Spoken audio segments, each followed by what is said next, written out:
I said it before and I'll say it again. That scene, that last scene. What does it mean?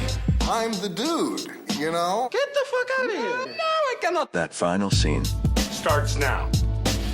Cool. Hi, and welcome back to another episode of the That Final Scene podcast. My name is Sophie, and as always, I'm joined by Ben and Simon. Hello.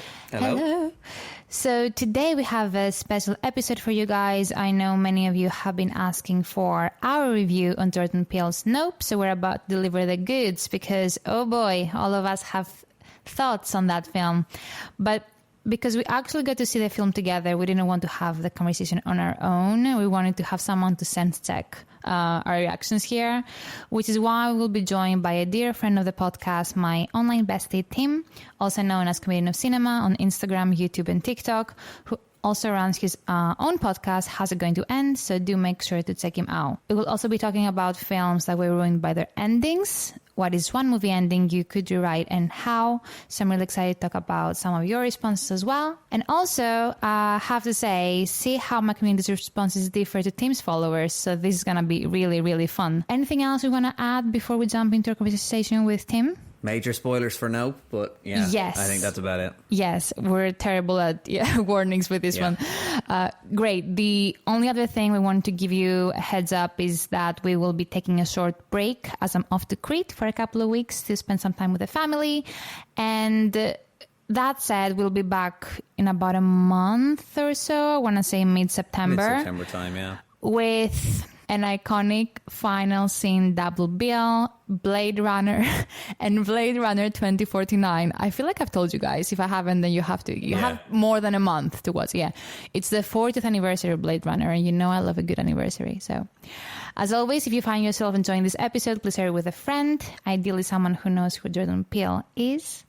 And now, without further ado, let's dive right in. What's this? It's a movie. No! No, I liked it. No! Can I say something? No! I don't get it. What don't you get about it? So, yeah, thank you so much for having us and for joining us. It's funny Thank because you for having me and joining me, yeah. So is this like a mutual thing? That's the thing. We all in each other's podcast then? Yes, we're both host and guest at the same time.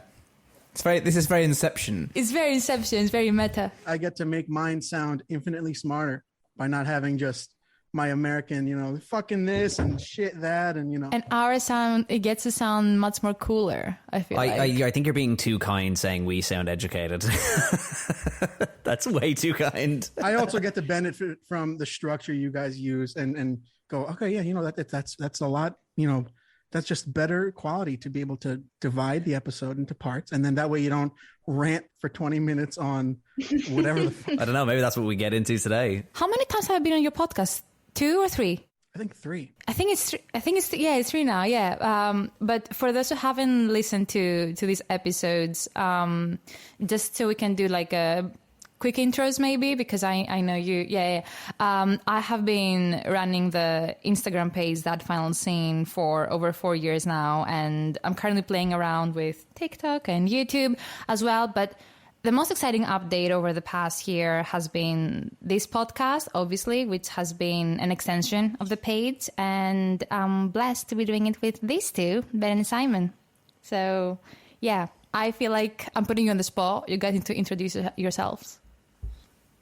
Well, I'm Ben and that's Simon. No, but how do you give the origin story? Give the origin story. Oh, okay. You go for that, Simon. You're the one who ties us all together. Oh, well, Timothy. Sophie and I used to work together when she moved to London from Greece in 2016? 16, 2 weeks before Brexit. And yeah. Good times. That was what swayed the vote, actually. And we started working together at a very questionable startup called Emoticast. And Sophie was social media director, head of everything. Ponchoing. And then the whole startup collapsed because there was some embezzling and all sorts of other shenanigans going on. And we stayed friends ever since. And I think then Sophie started the Instagram account, That Final Scene. And then we kind of went our separate ways a bit. And I'd noticed that she was doing really well with it, and I'd been thinking, oh, it'd be great to do a podcast. And what a perfect way to do it through that type of approach. And then Ben and I were in the pub about 6 months ago or whatever, and I was telling him about this podcast or something, or you telling me about listening to a podcast, and it turned out it was Sophie's podcast. Well, it was Sophie's Instagram page. Yeah, I was like, I really want to get into podcasting, and I'm thinking of some ideas, and I was like, I actually follow this Instagram page called That Final Scene, and I really think there's a great idea in there. And Simon just goes, "Oh, Sophie's podcast."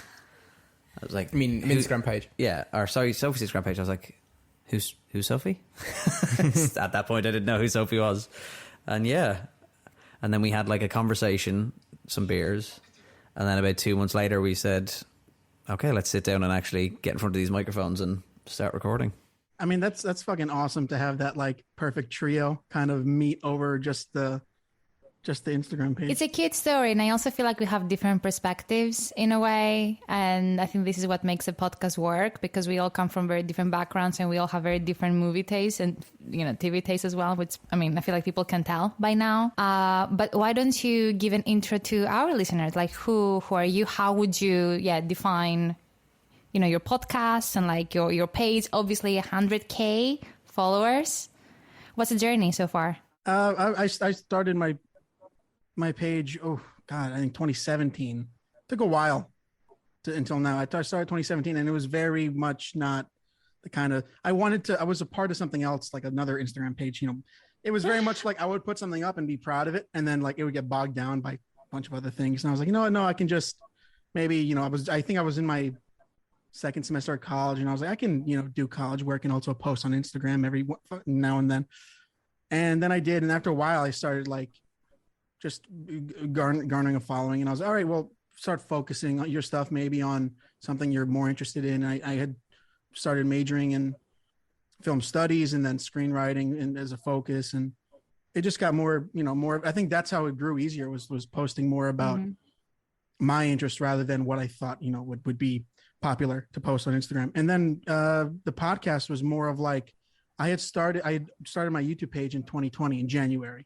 And I did like 3 reviews. I reviewed 1917, The Witcher, and Birds of Prey. I had this weird, like, you know, studio apartment where I was just making these videos against the like a green paneled wall. It was like really not. I had one of those lapel mics. I put on a wooden spoon right out of frame of the camera, and it was just, you know, it was all right. And then the pandemic hit, and I didn't get to see any movies that year. And I had planned out like on a calendar a year of reviews I wanted to post and all that. So then of just a year of no creativity of at all, it stemmed into January of 2021. I was like, if you get the right equipment, if you get a good mic and a good recorder, then you can just start that. And then last year, I think March or so, I started the actual podcast, and a lot of it was just me talking at first. And that's because most of my friends in college left New York after the pandemic. So it was a lot of like, all right, well, you can kind of, you're very good at like, when I'm alone and I'm with nobody, I will just start talking about an idea. So you can do that in front of a mic and at least turn it into something that people can watch or listen to if they're interested, which I had like no basis of that at all. And then I started, you know, the good thing about having a page with any amount of followers is because followers is currency now. So I could get to tell someone who, you know, like a stunt performer, or people who don't necessarily have like people coming up to them and be like, hey, what are your thoughts on this? And then I was like, oh, that's great. I can talk to, you know, I spoke to the first person, Samantha Wynn, who was a stunt performer in a bunch of Zack Snyder movies. And that just started. I was like, oh, I can actually reach out to people and talk to them about projects they've been in, what they're working on now. And then I started talking. I think you were the first, or one of the first people like that I didn't know who you were. Like, we followed each other for a while. And then I was like, I like the stuff she's posting. It's really interesting. I love the idea of analyzing a final scene and a final moment. So it became a lot simpler to just, you know, reach out. Cool. I think it's time to jump to our community segment section, if that's okay with you, Tim. Oh yeah, definitely. Let's do it. Okay. So as a recap, both me and Tim asked our communities on Instagram to share the film endings they would rewrite and also tell us what the new endings would look like. So we got some amazing responses, right? Tim, do you want to start? So since I've never done that before, the dual post, so I was getting a lot of notifications of responding to people, and you'd be like, I love that. And then I'd check their comment. I'd be like, it's fucking awful. Why would you do a Heat 2 where De Niro still lives, and then it's just the same as the first movie again. There were some that I was like, that's an interesting take I never thought of. I'm also a real... A Titanic one, we can talk about it, but yeah, I have thoughts. Well, okay, one that I got that I liked, because I really combed through these comments. A lot of these people just wanted to like rewrite the movie of their dreams. And it's like, just completely getting rid of maybe the intention of the movie in the end or something like that, and it felt very much like a fairy tale type thing. We had a few people talk about La La Land, right, in the end, which is obviously very sad. And you're right, we had a few people saying it's not that it's a bad ending, it's probably the more appropriate, the more realistic one. But, you know, if in a dream world, I would love for them to have ended up together. So I get that, but you're right. It wouldn't have the same effect. So I get why you would want to rewrite something for the sake of just like, I don't know, it kind of validates you and like your story in your head. But they acknowledge that it was the right ending, or a more appropriate one in a way. This question, I think it's a really interesting question that you can approach. I don't think that it should be like asking this question, posing this question. You can't go talk about like the greatest movies of all time. It should just be off the table. Talk about maybe a movie that you liked, that you saw that no one else saw, or maybe a movie that was underrated or overrated, and attack it. But like, I don't know, like one that I really liked that I actually wrote down. I screenshotted the comment. I don't know how to say this user, Leah.DJEasyRI. Something like that. Talked about Disney's Encanto, which I think is a really good one. She wrote, I really don't understand why they got their magical powers back, since the whole movie seemed to point how magic is useless when you're all together. I would just erase the part where the magic is back so that they would all be equal again, and it would also end their reign over the rest of the village. Fantastic idea. My favorite thing about that moment in Encanto is when it's like, oh, so now there's no like caste system within the family based on powers now. And even the magical house, like the idea that like you make the house magical, the house doesn't have to be magical. I think that's a great rewriting. We love this thing. I think the one that, looking at them, the one that stood out to me the most was someone made a comment about Batman versus Superman, which my big problem is not, someone wanting to rewrite the ending. It's the fact that you still have to sit through another 2 hours and 20 minutes of absolute horse shit of a film to then rewrite the ending. That still doesn't make sense, because the other thing that I saw was loads of people being like, Man of Steel, the ending of Man of Steel really annoyed me, because at the ending of Man of Steel, he kills General Zod, which is totally out of character. No offense to the person who made the Batman vs Superman comment, but then him killing Batman would make it an even worse ending, because Superman just doesn't do that. Superman doesn't kill people. So not only do I have to sit through the whole film and it just be awful, like terrible. Yeah, so Man of Steel, I fully agree. I love the film, the ending, not convinced still. Batman versus Superman. No. Batman versus Superman is terrible. You won't convince me otherwise. I don't hate it. I hate it. I that and Justice League. Justice League is like another level. Like it's a film where the like thing that makes them stop hating one another is that their moms have the same name. Mm-hmm. What the fuck are you talking about? How stupid is that? Martha! Oh my god. Like, it's a piss take. It genuinely feels like it was written by, at the end of it feels like it was written by a 5-year-old. And it was a bad ending to a terrible film. Don't rewrite it. Just burn it. Don't watch it. Hard retweet. Which brings me to another comment that, speaking of superhero films, Thor, someone said, Thor, Love and Thunder makes no sense. That final scene is set up to save Jane. Baffling. And I respond to that comment as being like, the whole film needs to be rewritten. Like the whole film, like not just the ending. We haven't talked about Thor 4 properly, which is fine because I don't want to spend too much. I don't want to give that film any airtime.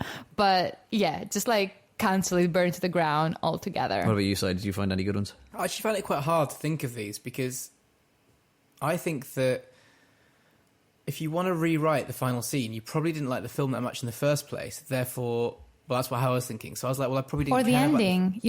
There is a. I mean, I hear that question quite a lot in a different way, as in, what was one film that was ruined by its ending?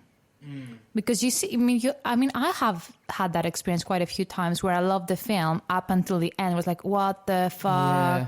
Well, the film that I thought of, which is a bit of a silly answer, really, is the end to the Richard Curtis film, Four Weddings and a Funeral, where there's a line so laden with cheese, it almost destroys the entire film.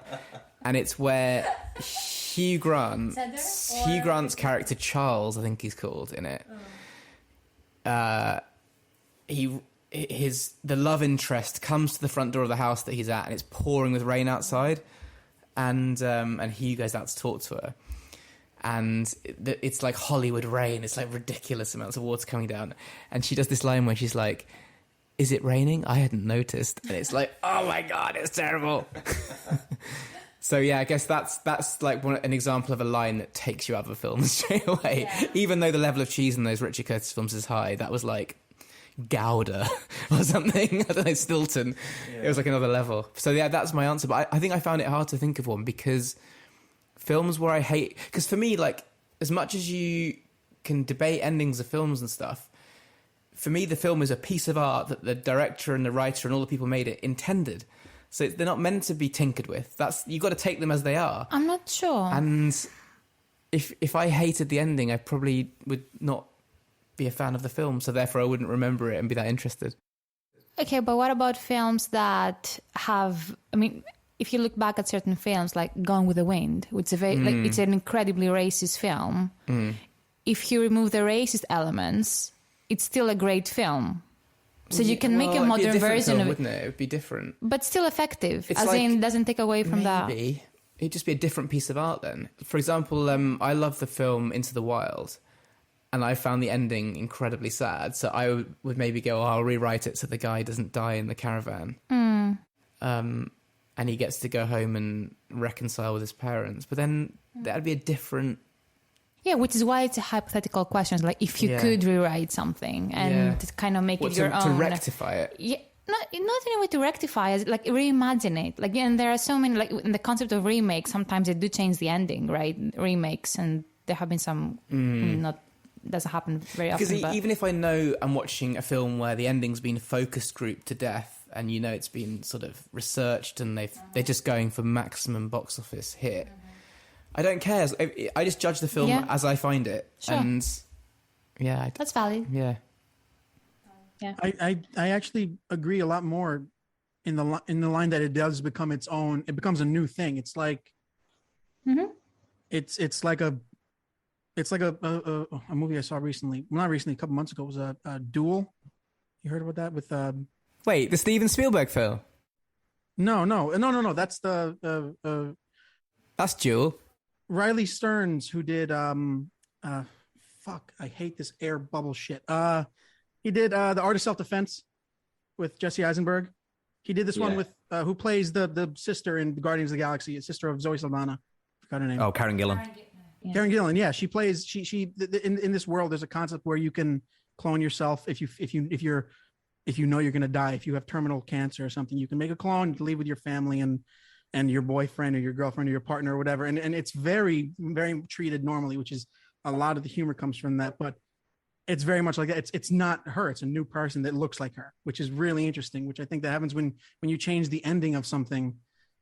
You have to rewrite the DNA of it. Like, say you change the ending of, I'm going to use my least favorite example again, and to change the ending of Heat.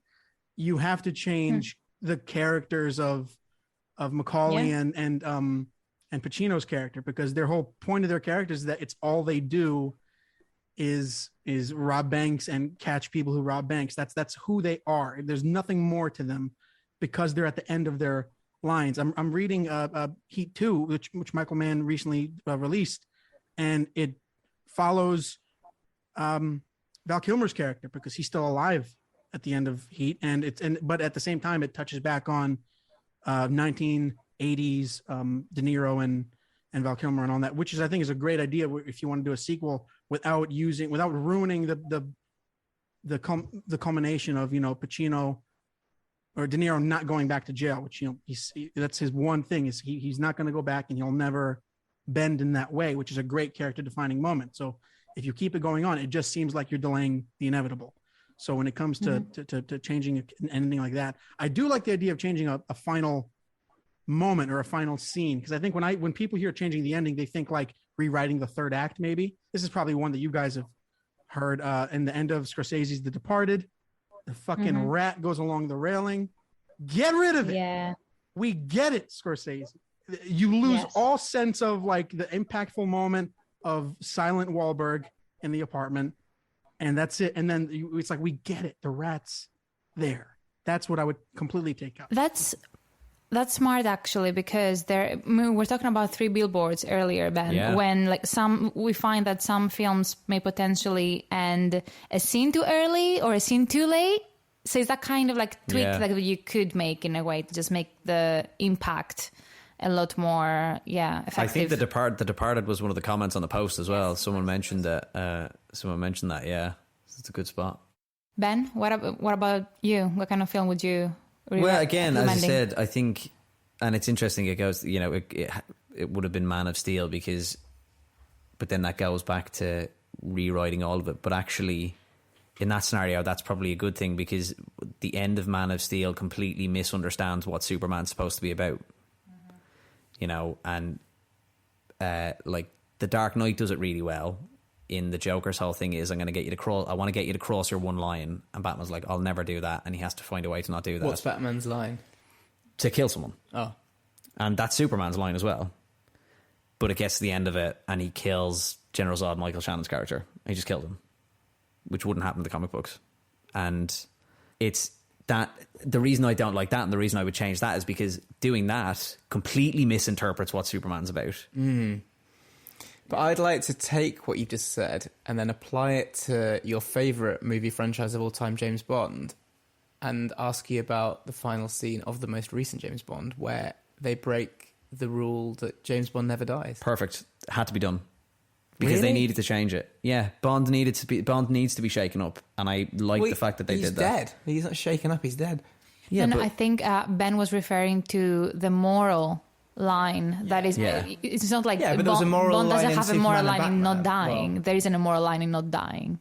I think there is a difference between a thematic line and a moral line, which I think it's a great conversation, because there's the idea of you have a character that at this point, Batman, Superman, James Bond, they're more than characters. They are manifestations of decades of stories and feelings and interpretations. So I think that's really interesting I also love No Time to Die. I think No Time to Die somehow is one of the only movies that benefited from 3 years of delays. When it finally came out, a lot of people, because I think a lot of movies that came out after the delays, people were like, okay, finally we got that over with. You know what I mean? But this was one of those ones where it was like, it had the added pressure of being the final Craig Bond film. And it had that level of, okay, well, this was set to release, like I think April of 2020. I reckon each time it delayed, they were like focus grouping the end of the film.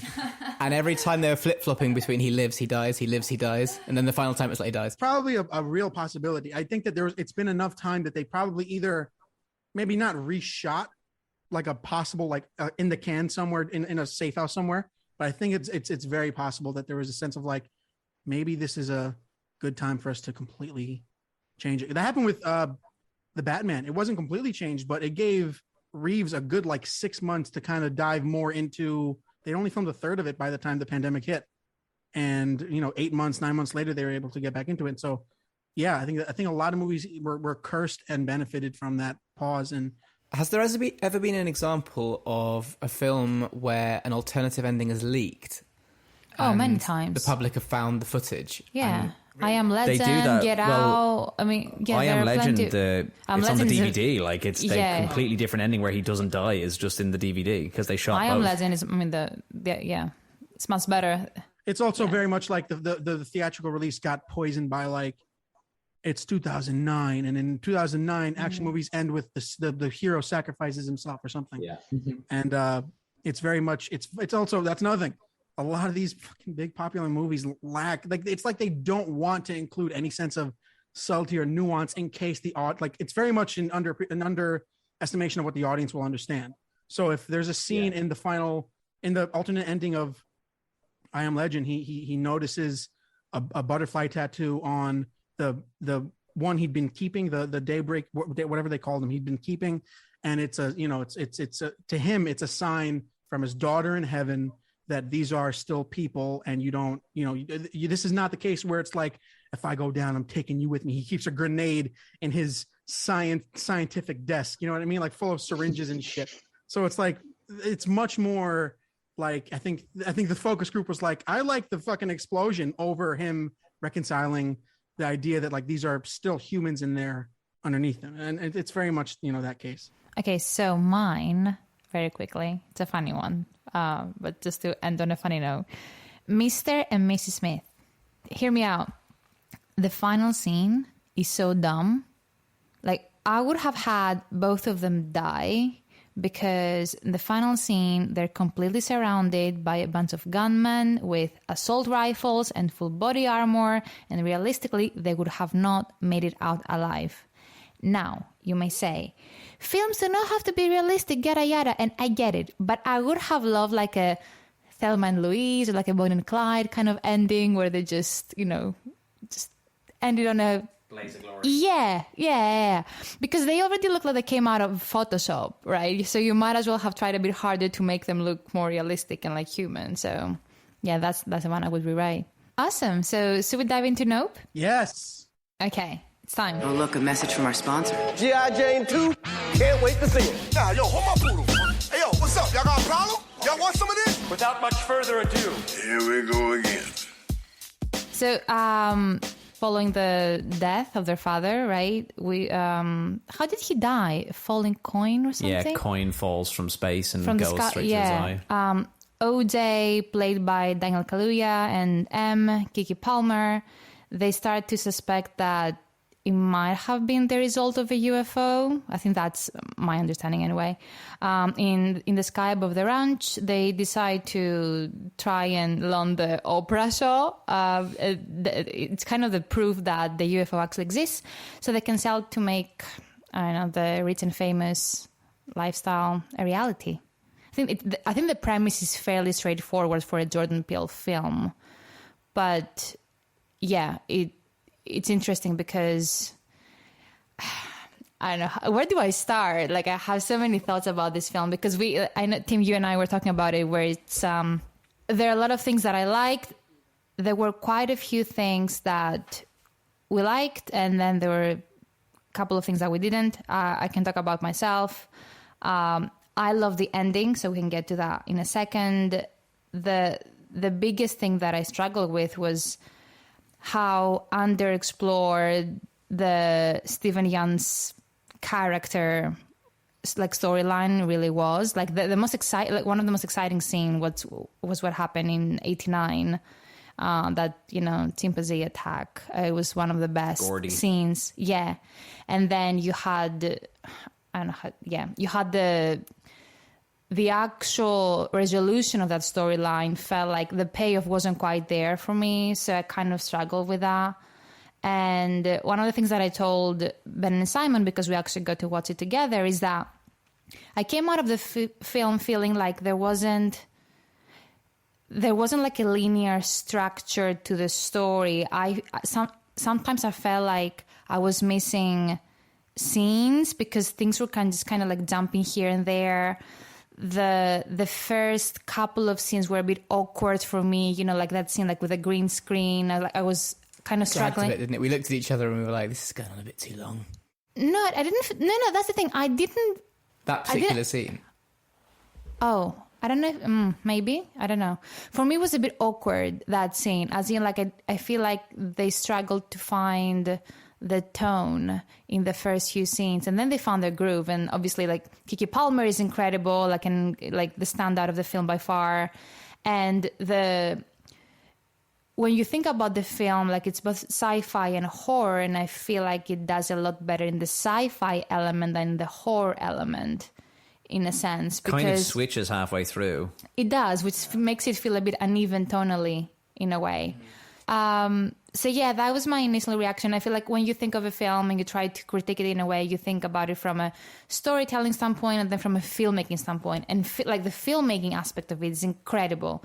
We didn't get to watch it on IMAX, unfortunately. Incredible's a bit strong. No, it's not like, no, it was so well done. Like I love the camera work, I love the cinematography, the sound design was amazing. Our screen was shit. There was, like I feel like there was our a experience stain was so on the like screen. Yeah, And the big bit of dirt on the when screen. what I describe as the flying mushroom, which is the UFO design that they went for, it looked a bit like the underside of a mushroom or a stingray fish. I thought it looked like a cowboy hat. That's why I really liked yeah, it. it's true.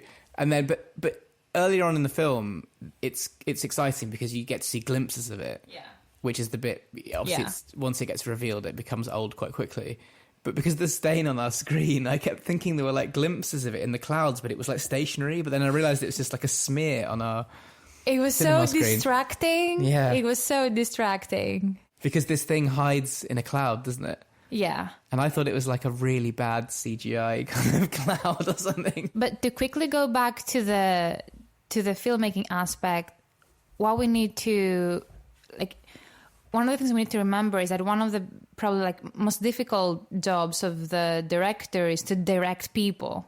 And what he achieved with Kiki Palmer and Kaluuya and even what's his name? Sorry, the third, the Angel, yeah, I the can't tech remember the actor's salesman. name. His Yeah, name's Angel, yeah. Angel, yeah. He was really good. Yeah, it takes a lot of skill to direct actors. I think we underestimate that because you've seen both. Like I've personally seen like both of them in other films before, and they bring something entirely new to the character, like to their characters. I think people assume that Kiki Palmer is like that in real life. She's not. Like that's her. She just like she really brings M to life, and I do think it's down to Jordan Peele, just like trying to use the traditional archetypes of moody and overly bubbly, but making it not feel stereotypical. Like it feels very, very fresh.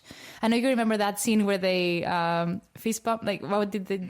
You laughed so hard. That It's scene. where like they have a little victory, and then the brother and sister do like a really funny high five sequence Yeah. or something. They do the practiced handshake or something. Where Yeah. I think she was like, It's just "I'm like a nice motherfucker for the siblings- camera." It's like, Yeah. It's like a nice sibling moment. Yeah.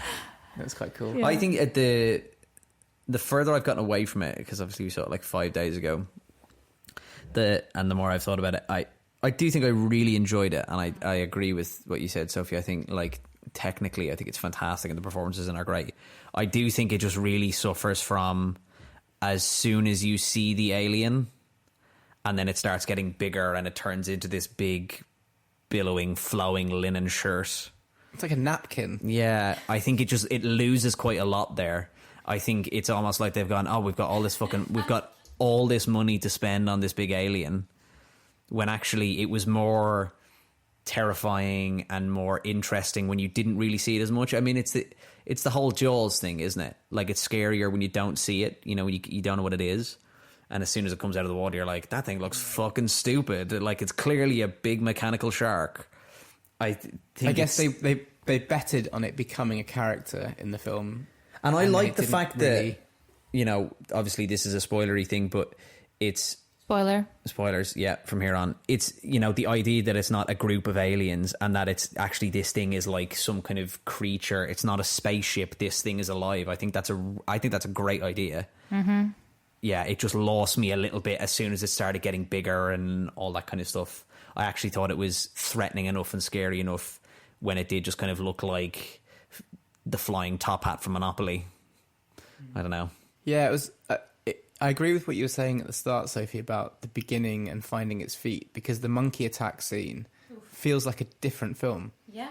It's really gritty and genuinely scary and quite real. It's intense, yeah. And then the rest of the film is kind of sci-fi, hyper, crazy, fake reality kind of vibe. And the opening scene sets the tone, right? Like it's interesting because usually the opening scene serves the purpose of maybe linked back to the end, or there is something, but I think it's just there for shock value, to just lure you in. It's like, okay, we're like, this is Jordan Peele, like it's happening, and then obviously you have the you get the whole scene in somewhere in the middle, I would say, where we get I think it's because obviously the film is broken into the sections of the different horses. Yes. And then one of the 6 sections is Gordy. I think it's like the 3rd or 4th, maybe. Yeah.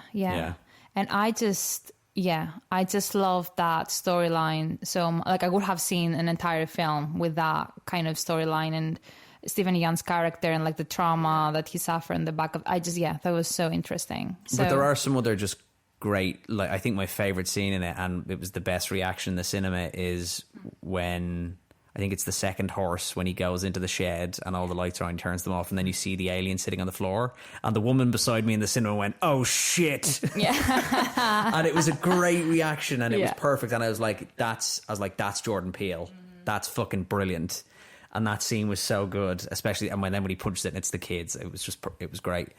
But yeah, it was when the head bobs out from the side. Yeah. That's oh the my funny god! one. And just that relief. And the weird sound design. It was this like blah, blah, blah, blah, some kind of weird noises. Yeah. There's nothing more unsettling than like pure inhumanity. I think when I think of like the shit that scares me to my core is that idea of like we can't perceive how, like, I love the idea, first off, that it's not a ship full of aliens.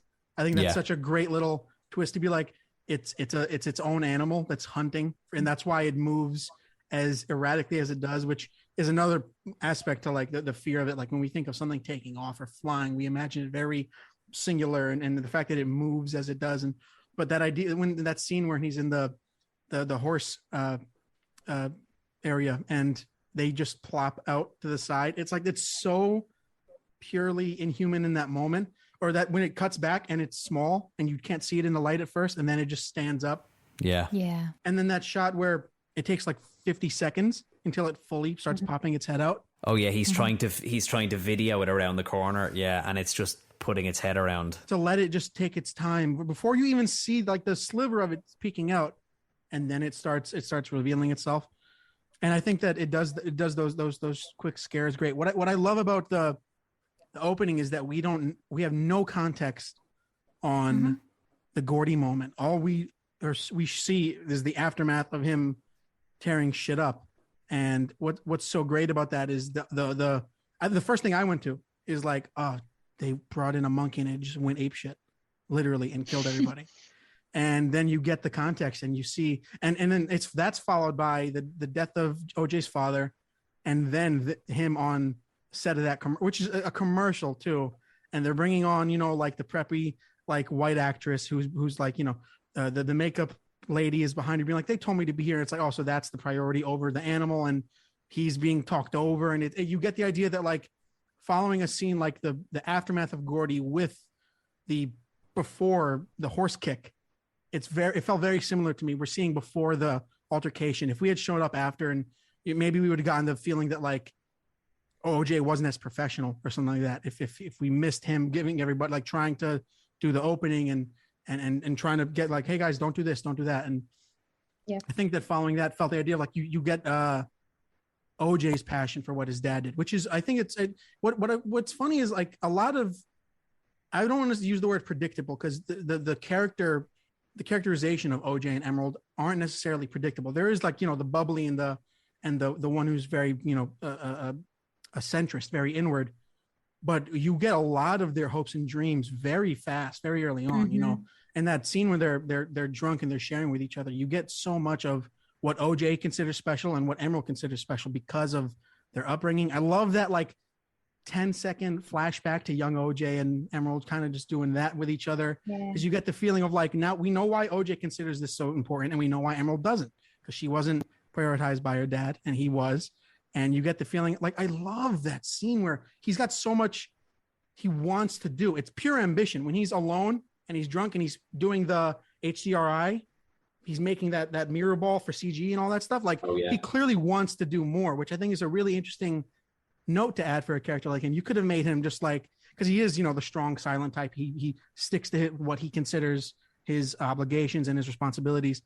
But then there is that level, like he also has that, he's still Emerald's brother. He wants to do his own thing, but he feels maybe too attached to something his father did, and he considers it special. And you get that moment of, that Emerald only got the script of the safety thing from watching her dad, because she says her dad's great. She doesn't add on a great for herself, which is really, I think, something that it shows what her priorities versus OJ's, and the fact by the end of that, he's the only one that's like, I don't know. They both want to take it down, but hers is much more like, listen, if we can get out of here and come out of it fine, and that's also an option. I think that comes from her growing up. Okay. Usually at this point we say spoiler alert, but I feel like we spoiled the film a bunch already, so same on us. Are we ready? Okay, so I know people have seen the film fairly recently, so we don't need to go into the plot in too much detail, but as a reminder, we have a recap of what went down in the film. That's what Simon calls the Sophie summary. So much of it is concerned with OJ's and M's attempts to capture evidence of the strange UFO that has taken up residence somewhere in the sky above the ranch. During their mission, they enlist the help of Angel, a tech salesman who takes interest in whatever's been happening, and eventually of Antler's Holst, a cinematographer who is supposedly able to capture basically anything he wants on film, and IMAX characters, because that's a flex.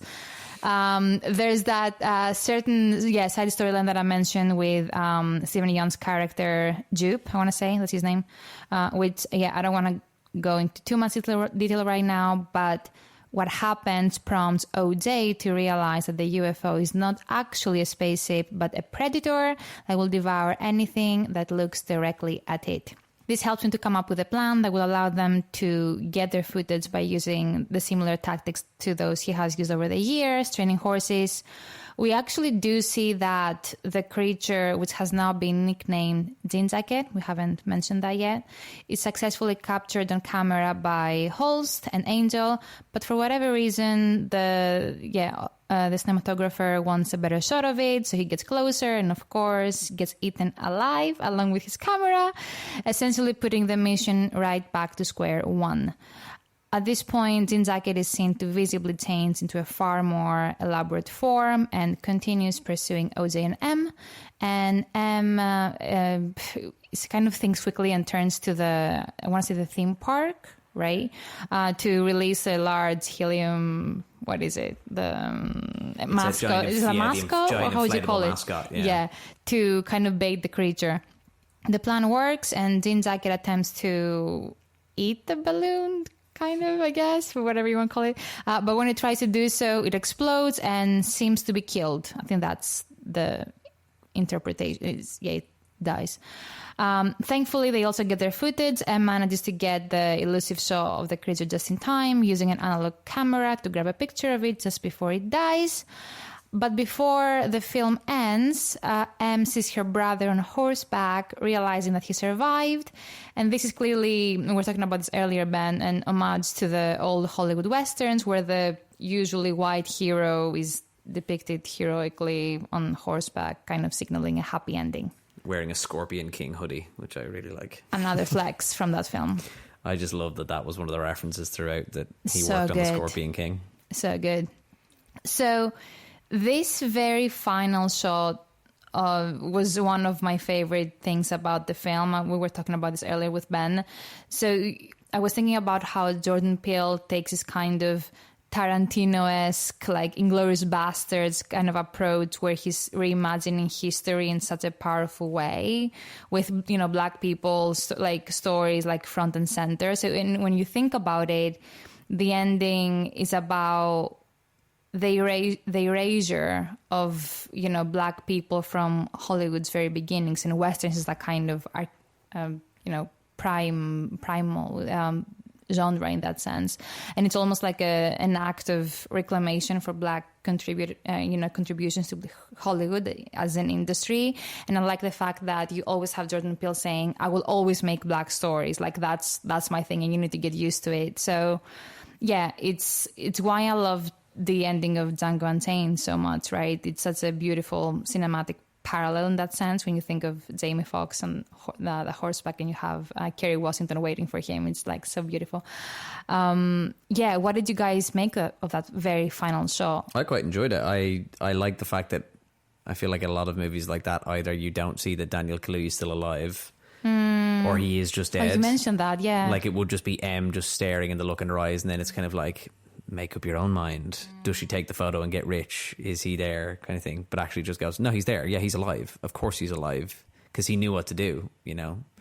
Yeah, I just really enjoyed it. I thought it was great. My only thing coming out of it was I was like, please just pick up the photo and take it with you, because you never actually see her take the photo because she's so focused on him. So in my head, I'm like, fuck, don't forget the Imagine. photograph. This is That's all what I been for thought. the I thought as photo. the police were arriving, I was like, what if one of the reporters that were arriving grabs the photo and runs off with it, and then she doesn't get the credit? Yeah. Is that what you think? You thought, Tim? For some reason, I 100% thought that, which I Googled the cinematographer's name because I forgot it, and it's so ridiculous. It's Antlers Hoist. It's very much like, you know, like, I mean, Hoyt van Hoytema is very much also that, like, I can imagine he's been in the industry for 200 years. But no, the idea that I for sure, because also, by the way, I've seen the movie 5 times by now.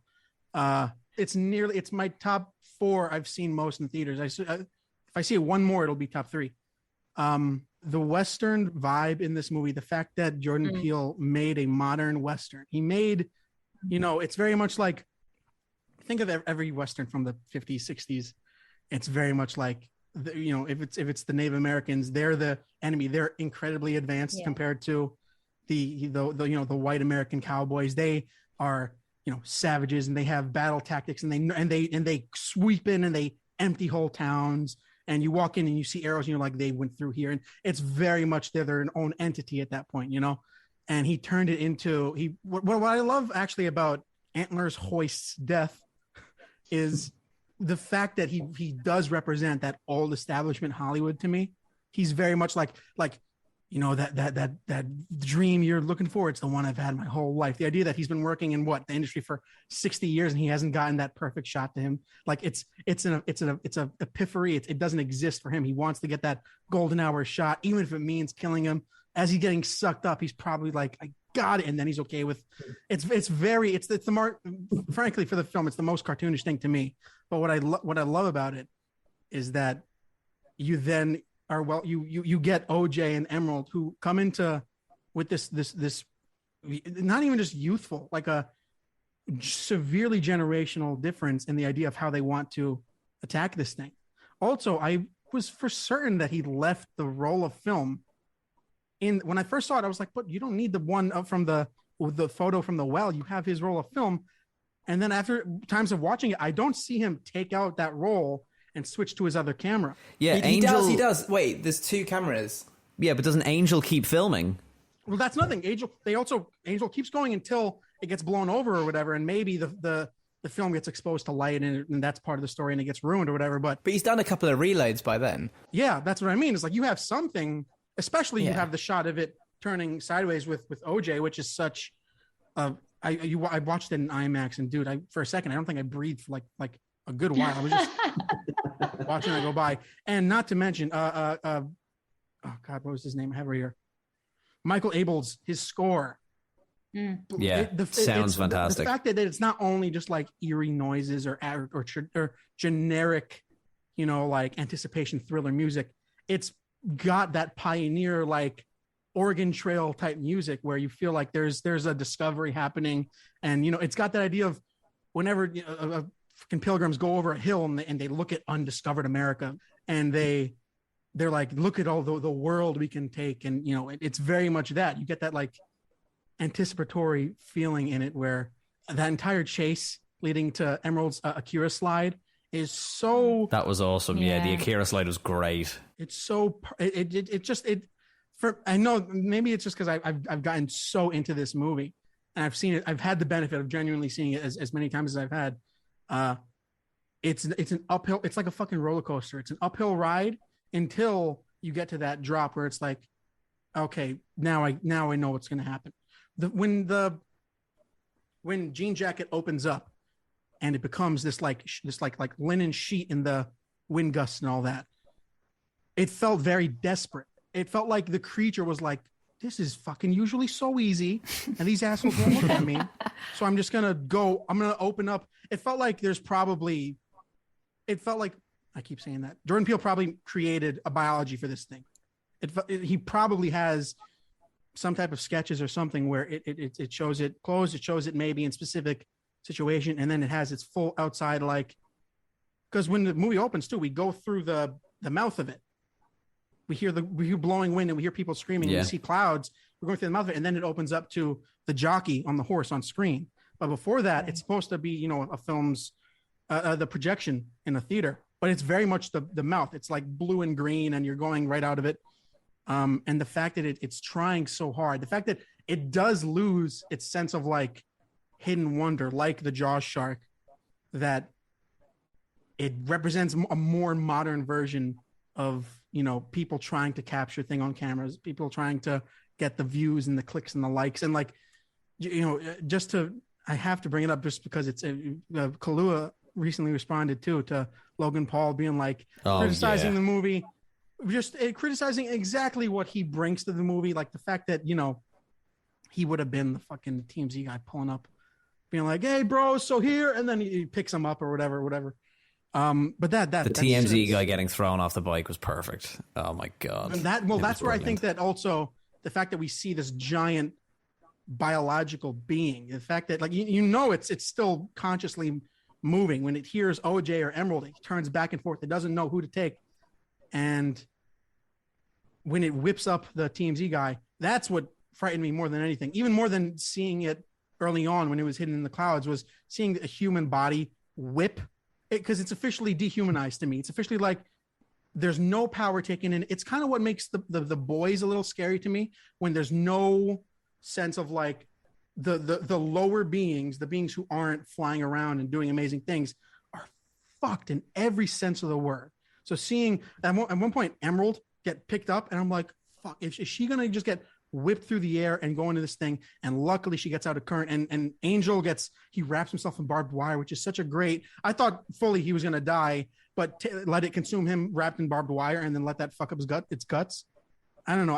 I've watched this too many times that I think that I need to take a step back and really analyze parts of it, because I do agree that I would have loved to see more of the in-between between the cinematographer showing up and their decision at the restaurant.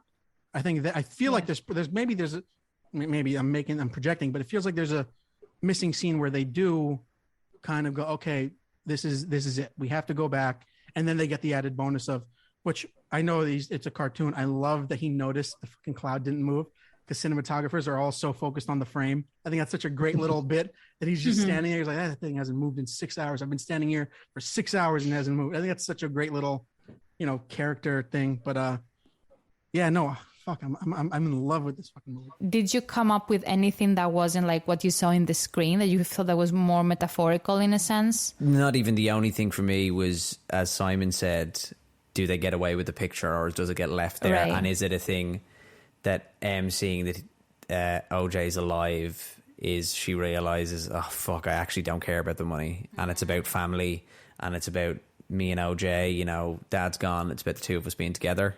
I don't give a shit about the photo can stay there. That was the only thing that I thought in the aftermath of it. I guess, Simon, you probably thought that as well, did you? Yeah, pretty much. Yeah. I wasn't blown away by the ending. I thought it was... But I think that's the point, because I mean, what I'm interested in when I'm seeing a Jordan Peele film is intention, because I think we have talked about this before. Like, he's a very intentional filmmaker. So I think we talked about Get Out in the past, where like Get Out was political, right? It was about racism, police brutality, white gaze, unconscious bias, conscious bias, microaggressions, the whole thing. And the ending drove the message about Black empowerment home. And then you have Us, which in my opinion was very psychological. It was about identity, the idea of superego, very Freudian in a way. And with the final twist in the end, the Peele wanted to provoke you. He wanted to shock you, right? And what's different about Nope is that it's entertaining. I mean, that's that's its purpose. So Nope is delightful. It's just fun. And it's about if you think of the opening title card, it suggested it's about spectacle. I mean, I think that was the overall message. And the lengths we go as a species to create spectacle. And I noted this quote from Peele that kind of sums up his intention with Nope that I really liked. He said, "I wanted to make a spectacle, something that would promote my favorite art form and my favorite way of watching that art form, the theatrical experience. And as I started writing the script, I started to dig into the nature of spectacle, our addiction to the spectacle, and the insidious nature of attention."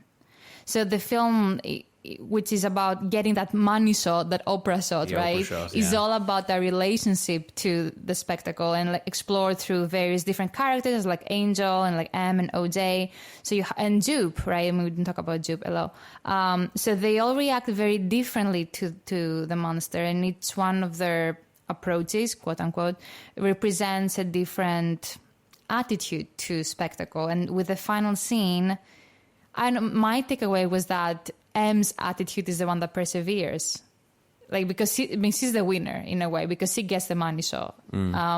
So that said, what I really appreciate about the ending is that it didn't really tell me how to feel, which I feel like sometimes those sort of like sci-fi films can tell you how to feel. They're very prescriptive.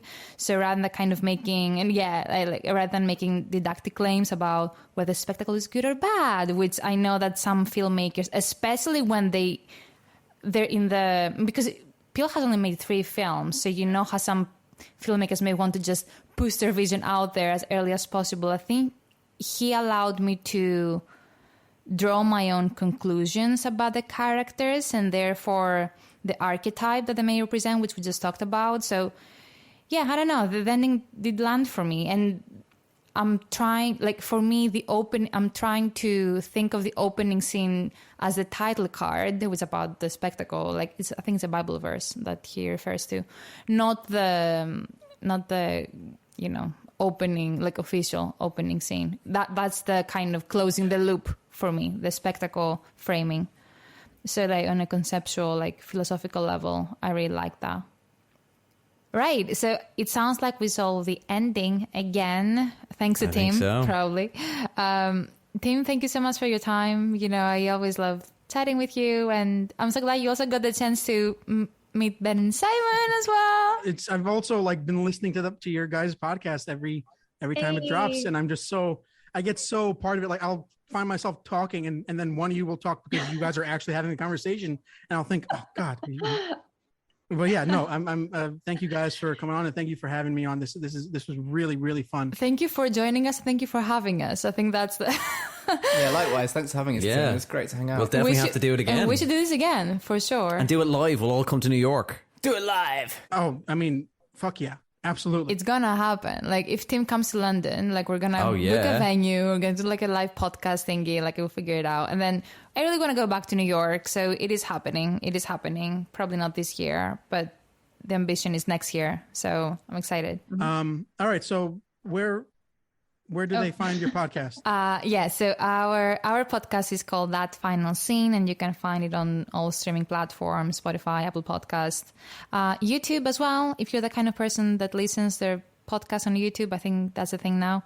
And Amazon Music now as well. And Amazon Music as well. Yeah, sorry. And you can find me under the same name on Instagram and TikTok. Where can our listeners find you and your podcast and your pages and all the good stuff? You can find the podcast on my YouTube channel, Comedian in Cinema. The podcast is called How's It Going to End? You can find the podcast on Spotify, Apple Podcasts, wherever you listen to podcasts, or you can watch it on YouTube, Comedian in Cinema, on Instagram and TikTok. Amazing. Nice. We will see you all soon. Bye-bye. Did you like it? Did you like that? Did I like it? I loved it. I had no idea you could milk a cat. I have nipples, Greg. Could you milk me? Good morning. Morning. Good morning. Oh, and in case I don't see you, good afternoon, good evening, and good night.